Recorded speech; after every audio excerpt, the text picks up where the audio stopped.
Welcome to Make the Grade with the Success Doctor, Stephen Green, where you'll discover actionable strategies to help your student to reach their academic goals, to excel at standardized testing, and to plan for the college admissions process painlessly.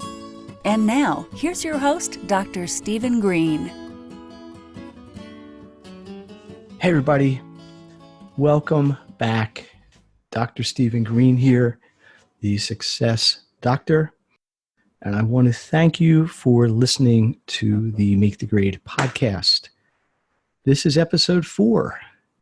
And the theme always is to try to give you, as parents, as students, actionable ideas that you could listen to this and immediately take and use for your own education or your children's education. That's always the goal. I'm going to do a series over the next 3 or 4 podcasts of similar type information. These are going to be what to ask. These are going to be actions that you can take because these are what I'm basically going to try to do is answer questions that I get asked all the time by parents. So today's podcast is entitled "The 10 Questions You Should Ask Before You Hire a Tutor."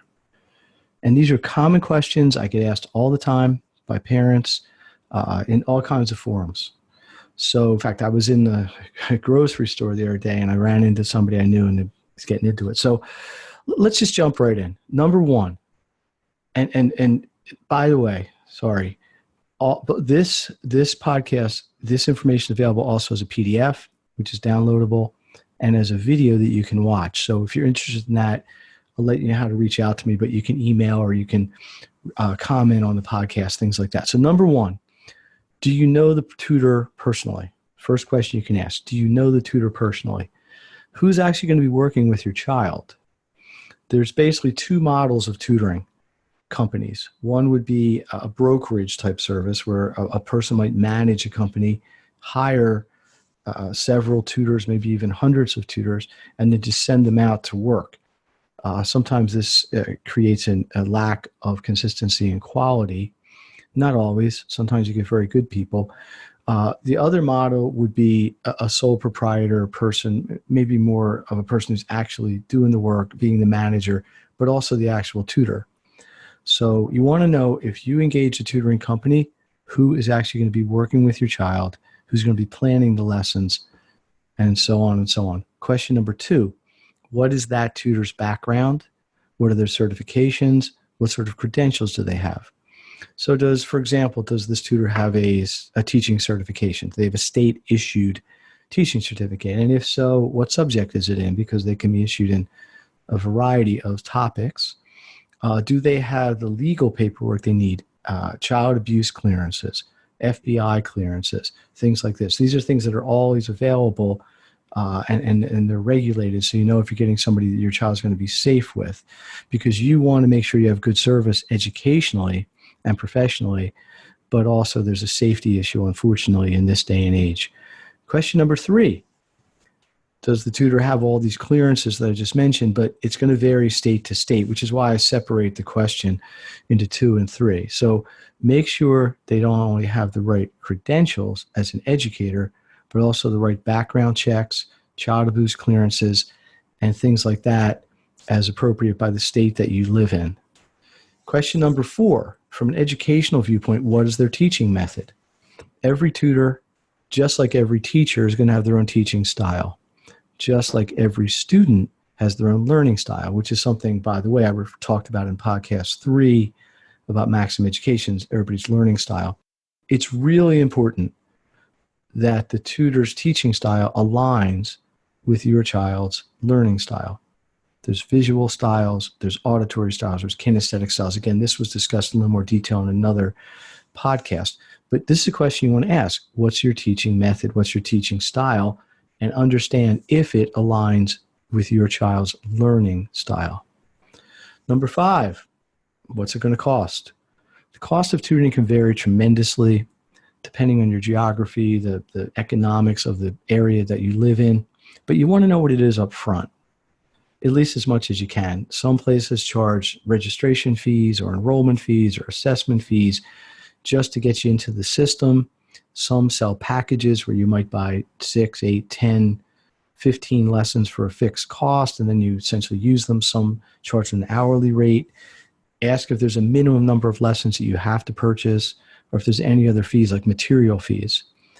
You may find you have a registration fee and additionally maybe $100 for books and things like that. So always ask not just what the tutoring costs, but if there's any other costs involved that aren't clear. Number 6, question 6, what days and times are you available? Everybody's busy. Students are busy, parents are busy, but so are tutors. So what you don't want to do is do all the legwork and find somebody that everything else fits with, and then find out they're not available on the day or the days and times that your student is available. Not just week 1, but every week if it's going to be an ongoing process.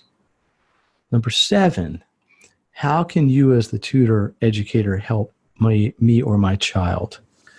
So a qualified tutor, in my opinion, should do a full assessment to determine what the needs are at the time, what the goals are of the student, and using that, set up an individualized program based on your goals and your time frame.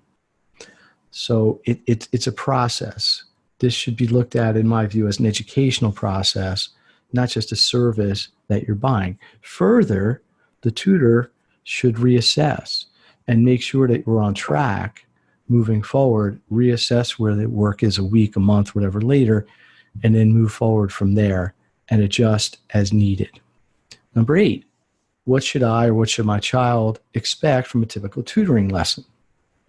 So lessons should include a lot of things. It can instructions, it could have strategies, it could have practice testing, it could be going over homework, it could be reviewing tests, prepping for quests. There's a lot of things, depending on the reason why you're tutoring, this could involve. It's also a good thing to ask about ahead of time. Number 9, can we or my child do a sample lesson? It's all about the experience.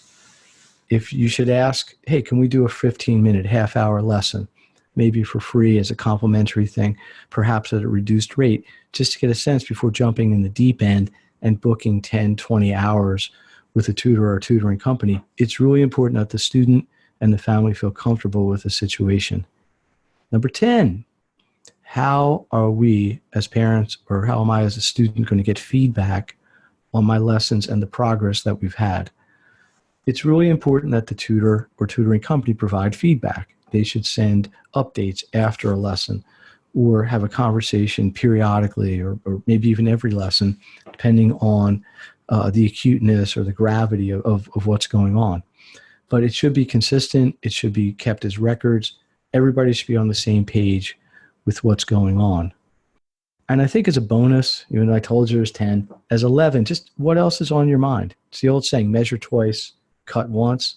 Always better to ask beforehand and know what's going on. So let me just review really quickly here. Number 1, do you know the tutor personally? 2, what's their background, certifications, and credentials? 3, do they have clearances and backgrounds at the state level, the legal stuff? 4, what's their teaching method? Does it align with your child's learning method? 5, how much will it cost for everything? 6, when are they available? Days and times that you can be assured of. 7, how can they help you? Specifically, what will happen? 8, what can you expect from a typical tutoring lesson? 9, can you do a sample lesson to kind of dip your toe in the water before going all in? 10, how will you get feedback on lessons and progress? And the bonus question was just anything else. What's important to you? Maybe your child has a special consideration that you want to make sure can be taken into account. So, Dr. Stephen Green, let me tell you in wrapping up here how you can get a hold of me, how you can find out more. And again, this podcast is available pretty much the same information as a PDF if you want a hard copy, and as a video if you'd rather watch it that way. You can look at this at www.makethegrade.net, MAKETHEGRADE.net. You can email me at sgreen, SGREENE, at makethegrade.net.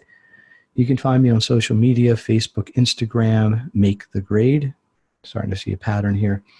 and go from there. So I appreciate you listening. I appreciate you subscribing. Love to hear your comments and feedback and things like that. So thanks again, everybody. Next week, similar sort of presentation, except we'll be talking about questions that you could ask before turning in or before selecting a test prep program.